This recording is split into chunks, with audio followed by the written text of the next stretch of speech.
Regarde bien cette banane verte. Elle ne semble pas appétissante, n'est-ce pas? C'est le genre de fruit qu'on ignore au supermarché. Mais à l'intérieur de cette banane verte se cache quelque chose d'étrange. Qu'est-ce que c'est? La plupart des gens ne le connaissent pas. C'est l'amidon résistant. Plus j'ai étudié sa biologie, plus cela m'a impressionné. Ce n'est pas une fibre, mais ce n'est pas non plus un amidon classique, comme celui qu'on trouve dans le riz ou les pâtes. C'est un composé qui remodèle le microbiote et peut entraîner des améliorations profondes de la santé métabolique, faire perdre du poids, de la masse grasse et même de la graisse viscérale, comme l'ont prouvé les images IRM. Et le meilleur dans tout ça, c'est que les bénéfices sont totalement indépendants de l'apport calorique. Sérieusement, la science est convaincante. Les essais contrôlés randomisés sont indéniables. Mais il y a un détail vraiment crucial que vous devez comprendre si vous voulez transformer la science que nous allons aborder en amélioration de santé dans votre propre vie dès aujourd'hui. Laissez-moi vous montrer la science et peut-être, juste peut-être, que vous aurez même envie de croquer dans cette vilaine banane verte. C'est terrible. L'amidon résistant provoque une perte de graisse. Il est beaucoup plus difficile à digérer. Les participants ont littéralement excrété et évacué plus de graisse et d'acides gras. 100 cm² de graisse viscérale en 8 semaines ont connu une réduction de la graisse hépatique de l'ordre de 58%. C'est énorme. Certaines personnes ont eu une baisse de 58%, d'autres de seulement 7%. Pourquoi? Cette vidéo aura 5 chapitres. Dans le premier, j'expliquerai l'amidon résistant avec une démonstration amusante. Au chapitre 2, j'expliquerai comment l'amidon résistant entraîne une perte de graisse chez l'humain. Nous allons plonger dans un essai contrôlé, randomisé, avec des données solides démontrant clairement que l'amidon résistant favorise la perte de poids, la perte de graisse et même la perte de graisse viscérale chez l'humain, comme le prouvent les images IRM. Et tout cela indépendamment de l'apport calorique. Ensuite, dans le chapitre 3, nous allons passer en revue les mécanismes d'action. Si vous avez appris à nous connaître un peu, vous savez que c'est mon sujet préféré. Comment cela agit dans le corps, quelle est la biologie, la physiologie, et nous verrons d'autres bénéfices que la perte de poids. Petite parenthèse, certains m'ont demandé si j'utilisais l'IA pour écrire les mécanismes ou analyser les articles. Donc je veux prouver que non. Voici quelques-unes des impressions. Désolé les arbres. Et j'aime prendre des notes avec des croquis à la main. Quelques exemples seulement. Les analyses des mécanismes, c'est bien moi qui les fais, pas l'IA. Ensuite, dans le chapitre 4, nous allons parler des répondeurs et des non-répondeurs à l'amidon résistant. Nous allons aller au-delà des moyennes de groupe et examiner pourquoi. Certaines personnes répondent très bien à l'amidon résistant, d'autres y répondent peu ou pas. Qu'est-ce qui différencie les gens et comment l'utiliser dans votre vie? Cela mène au chapitre 5, des conseils pratiques, par où commencer et comment appliquer la science dans votre propre vie. Nous aborderons cela étape par étape. Comme d'habitude, retrouvez plus de détails, un guide et un accès anticipé à ces analyses sur staycuriousmetabolism.com, notre newsletter scientifique la plus vendue. Merci sincèrement d'en faire une oasis de nuances sur Internet. Passons au chapitre 1. Mais qu'est-ce que c'est exactement l'amidon résistant? Chimiquement, l'amidon est simplement une chaîne de molécules de glucose reliées entre elles. C'est tout. Et dans des circonstances normales, des enzymes produites par votre corps, comme l'amylase salivaire présente dans votre salive et l'amylase pancréatique, libérée par votre pancréas, décomposent efficacement l'amidon en molécules de glucose. Ces molécules de glucose sont ensuite absorbées dans votre intestin grêle et deviennent une source d'énergie glucidique immédiatement disponible. Rapide, efficace, simple. Ainsi, les glucides et amidon sont digérés. Mais voici l'amidon résistant.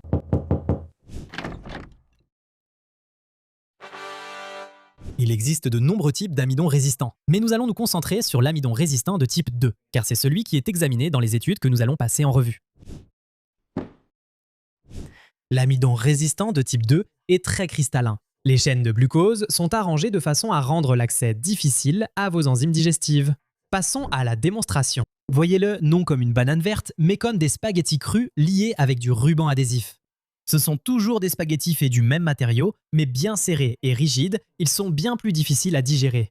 C'est cela l'amidon résistant. Je sais que je vais pas le manger, mais c'est la même chimie, juste une autre architecture. Donc, il résiste à la digestion dans l'intestin grêle, échappe aux enzymes de votre corps et se rend jusqu'au côlon. C'est alors qu'une question m'est venue à l'esprit en examinant ces données. Si nos enzymes ne décomposent pas l'amidon résistant, comment les bactéries y arrivent-elles? Voici la nuance. Notre corps dispose d'un ensemble limité d'enzymes capables de digérer l'amidon. Cet amidon résistant, nous ne pouvons pas le digérer. Mais les bactéries intestinales produisent, elles, des dizaines d'enzymes actives sur les glucides. Elles disposent d'un ensemble d'outils plus vaste et diversifié pour séparer de façon autonome les brins de spaghettis et les traiter. Ainsi, une fois que l'amidon résistant atteint le côlon, les bactéries peuvent lentement éroder ces structures cristallines très compactes et les fermenter. C'est ainsi qu'il modifie le microbiome et provoque sa restructuration. La production de différentes hormones qui communiquent avec notre corps, pénètrent dans notre circulation sanguine et modifient notre biologie. C'est ainsi que fonctionne l'amidon résistant. Ce qui nous amène au chapitre 2. L'amidon résistant provoque une perte de graisse. Commençons par la première de nos études publiée dans Nature Metabolism. Il s'agissait d'un essai croisé randomisé contrôlé impliquant 37 hommes et femmes ayant un IMC supérieur à 24. Un plan croisé signifie que chaque participant servait de propre témoin. Tout le monde a complété 2 phases. Une phase d'amidon résistant, où les participants consommaient 40 grammes par jour d'amidon résistant, et une phase témoin avec un amidon de contrôle à calories contrôlées. Chaque phase durait 8 semaines, avec une période de lavage de 4 semaines entre elles. C'était aussi une étude très rigoureuse, l'alimentation des participants étant contrôlée. Et, ce qui est encore plus important, l'étude était en double aveugle. Donc, pour citer l'article, pour citer les auteurs, l'amidon résistant et l'amidon témoin étaient emballés dans des sachets scellés identiques avec une apparence identique. Et les participants, ainsi que les investigateurs, les chercheurs, ignoraient la répartition entre les groupes pendant la période en double aveugle. Donc, ce protocole élimine efficacement les effets placebo, contrôle les calories et minimise les biais expérimentaux. En bref, il s'agissait d'une étude exceptionnellement bien conçue, très rigoureuse. Maintenant, pendant la phase d'amidon résistant, le poids corporel a diminué de façon significative par rapport à la fois à la valeur de base et à la phase de régime témoin. De plus, la masse grasse a également diminué avec une réduction spécifique et significative de la masse grasse viscérale. La graisse inflammatoire autour des organes internes favorise les maladies cardio-métaboliques. Je souhaite aussi vous montrer des images IRM représentatives pour que vous puissiez voir le signal brut, en plus des valeurs numériques. Vous pouvez voir ici l'avant et l'après de la cavité abdominale de personnes tranchées comme une miche de pain. Et en seulement 8 semaines de supplémentation en amidon résistant, vous pouvez voir qu'il y a une réduction substantielle du rouge, la graisse viscérale dans les cavités abdominales humaines, prouvée par IRM. C'est génial, non? Et félicitations, vous êtes maintenant radiologue. Mais avançons. Passons à des nuances plus subtiles. En observant la répartition des données, vous noterez une grande variabilité individuelle. Certains participants ont eu une baisse modérée mais significative de la graisse viscérale, d'autres des résultats spectaculaires. Une personne a vu une diminution de 100 cm² de graisse viscérale en 8 semaines.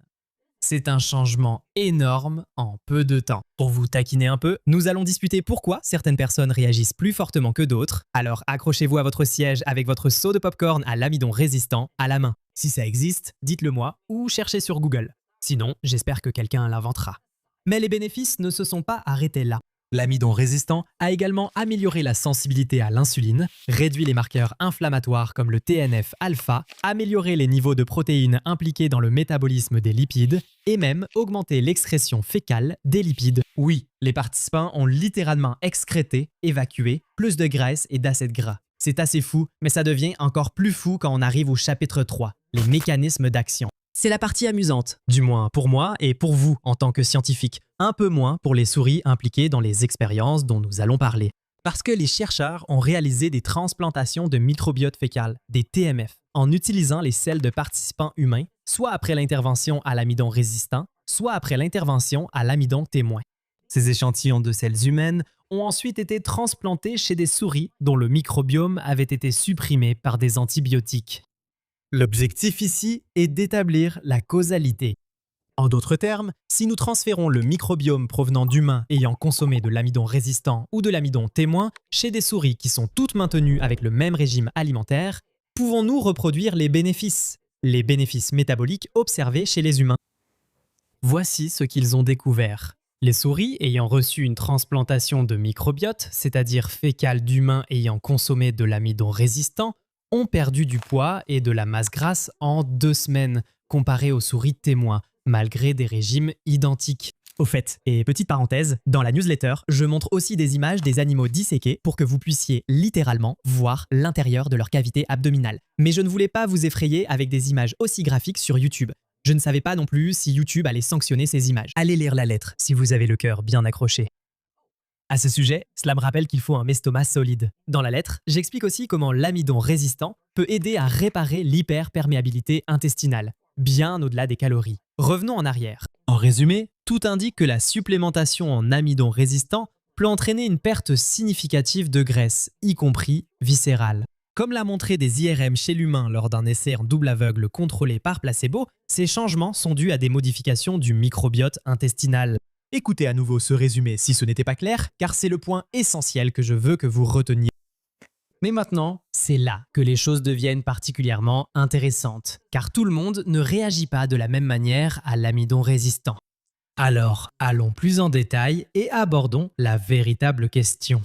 Pourquoi certaines personnes réagissent-elles à l'amidon résistant alors que d'autres non? Cela nous amène au chapitre 4, les répondeurs et les non-répondeurs. Pour répondre à cette question, tournons-nous vers notre prochain article publié dans Cell Métabolisme en 2025. Cette étude a été conçue pour comprendre pourquoi environ 30% des participants aux essais précédents tirent peu de bénéfices de l'amidon résistant. Les auteurs soulignent que les essais humains précédents ont montré de fortes variations dans les réponses métaboliques, notamment pour la graisse hépatique. Nous allons donc nous concentrer sur ce point. Par exemple, ceux qui réagissaient fortement à l'amidon résistant ont vu leur graisse hépatique diminuer d'environ 58%. Une baisse de 58% de la graisse hépatique est remarquable, alors que dans le groupe, les faibles répondeurs n'ont eu que 7% en moyenne. Exactement le même protocole, mais certaines personnes ont eu une baisse de 58%, alors que d'autres n'ont eu qu'une baisse de 7%. Pourquoi? Je veux souligner que la moyenne rend les effets toujours impressionnants, mais elle masque la biologie essentielle. Est-ce que c'est le groupe à 7% ou celui à 58%? Il est important de noter que ce schéma de répondeurs et de non-répondeurs a été reproduit dans plusieurs essais.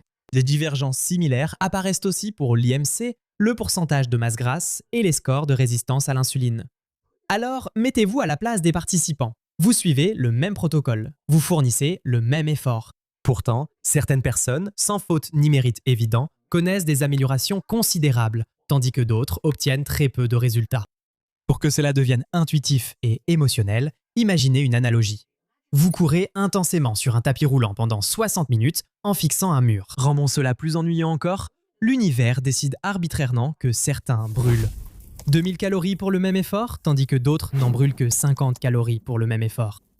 C'est une analogie imparfaite, mais elle illustre bien la frustration et, plus important encore, l'inégalité biochimique en ce qui concerne la supplémentation en amidon résistant. Alors la prochaine question est pourquoi et ensuite, que pouvons-nous faire à ce sujet? Les chercheurs ont donc découvert que la composition initiale du microbiome permet de prédire qui répondra à l'amidon résistant. En particulier, il y a un genre bactérien nocif appelé Prevotella qui est enrichi chez les faibles répondeurs et qui montre une forte corrélation inverse avec la diminution de la graisse hépatique. Cela a conduit les chercheurs à une hypothèse, un petit spoiler qu'ils ont finalement confirmé. L'idée est que la présence de cette bactérie Prevotella supprime les bénéfices métaboliques de l'amidon résistant. Au niveau des mécanismes, l'explication est simple. La Prevotella rivalise avec d'autres bactéries intestinales capables de fermenter plus efficacement l'amidon résistant en métabolites bénéfiques. En résumé, plus Prevotella est présente, moins l'amidon résistant apporte de bénéfices.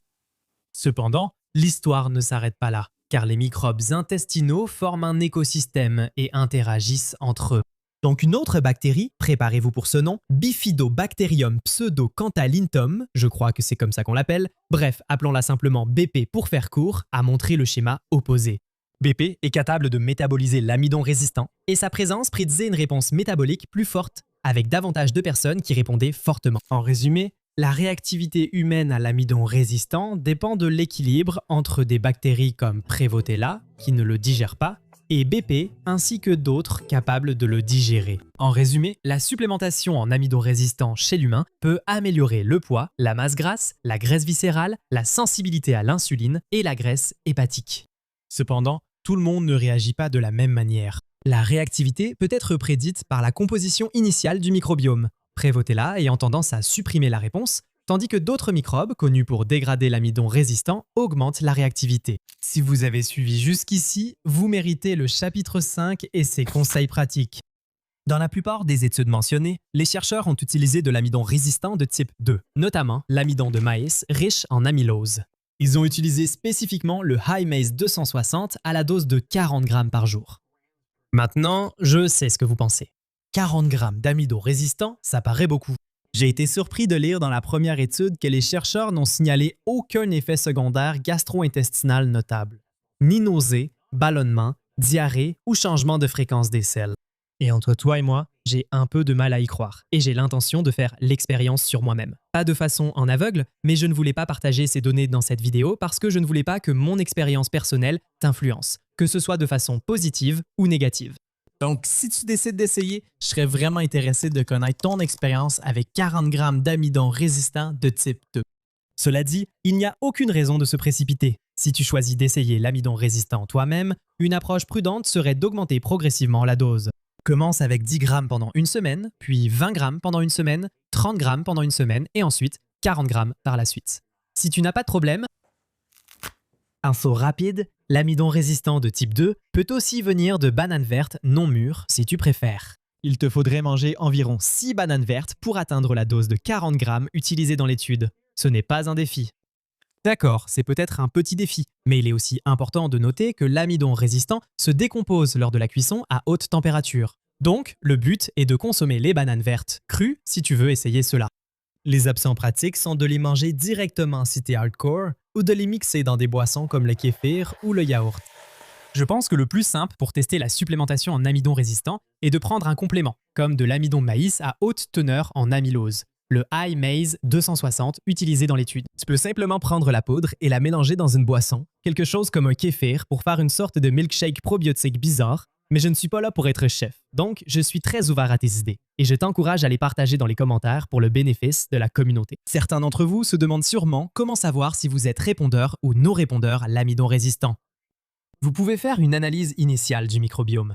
Certains services évaluent ces bactéries, mais il peut être plus utile de suivre uniquement les indicateurs qui vous intéressent. Contrôlez votre poids, votre masse grasse avec une balance à impédance-métrie ou équivalent et observez votre réaction. Rappelez-vous, 30% des gens réagissent peu, donc 70% sont des répondeurs moyens ou élevés. Vos chances de réponse restent bonnes.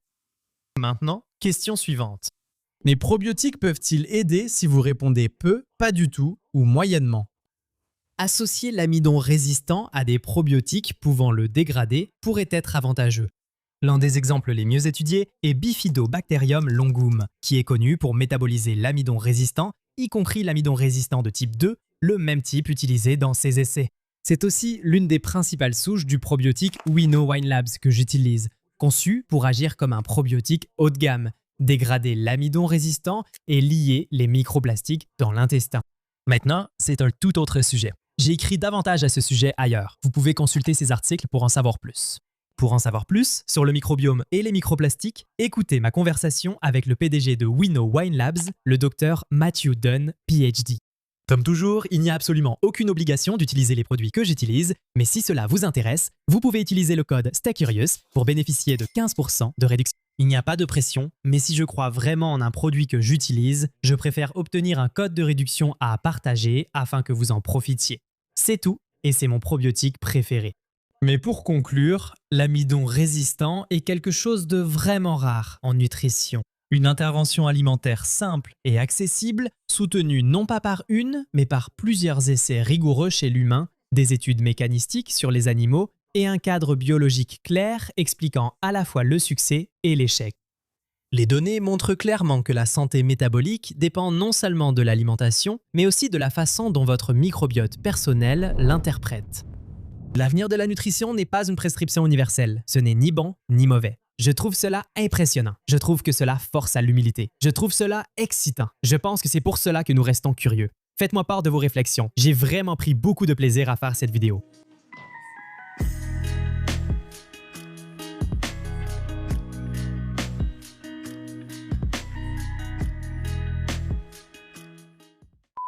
D'autres personnes qui digèrent l'amidon résistant, enfin, vous voyez, je n'arrive tout simplement pas à le dire.